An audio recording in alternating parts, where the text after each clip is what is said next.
कण्व वंश के पतन के बाद भारतीय इतिहास में एक नई शक्ति का उदय हुआ, सतवाहन वंश। यह वंश दक्षिण भारत के दक्कन क्षेत्र से उभरा और धीरे धीरे उत्तर भारत तक अपनी शक्ति का विस्तार कर लिया। सतवाहनों की उत्पत्ति के बारे में इतिहासकारों में मतभेद हैं, लेकिन अधिकांश मानते हैं कि वे आंध्र प्रदेश और महाराष्ट्र के क्षेत्रों से जुड़े हुए थे। सतवाहन वंश के संस्थापक सिमुक माने जाते हैं, जिन्होंने ईसा पूर्व पहली सदी के आसपास सत्ता संभाली। उन्होंने दक्कन के छोटे छोटे जनपदों को एकजुट किया और एक केंद्रीकृत शासन प्रणाली स्थापित की। उनकी नीतियां विस्तारवादी थीं और उन्होंने व्यापार मार्गों पर नियंत्रण पाने के लिए उत्तर की ओर भी बढ़त बनाई। सतवाहन साम्राज्य की राजधानी प्रारंभ में प्रतिष्ठान, आज का पैठन, महाराष्ट्र थी। यहां से उन्होंने दक्षिण और मध्य भारत के बड़े हिस्सों पर शासन किया।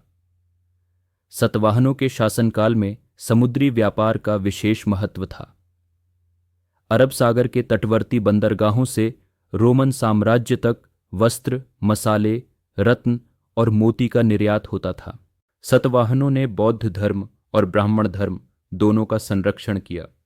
उन्होंने बौद्ध स्तूपों, विहारों और चैत्य गृहों का निर्माण करवाया, जिनमें अमरावती और नागार्जुन कोंडा के स्तूप विशेष रूप से प्रसिद्ध हैं।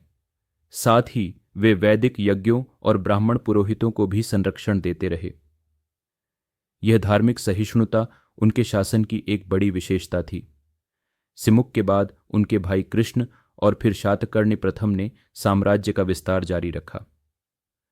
शातकर्णी प्रथम को अक्सर दक्कन का सम्राट कहा जाता है, क्योंकि उन्होंने उत्तरी और दक्षिणी भारत के बड़े हिस्सों पर अपना प्रभुत्व स्थापित किया। उनके शासन में प्रशासनिक ढांचा मजबूत हुआ और सेना का विस्तार हुआ। सतवाहन वंश का महत्व इस बात में है कि उन्होंने उत्तर और दक्षिण भारत के बीच सांस्कृतिक और आर्थिक पुल का काम किया।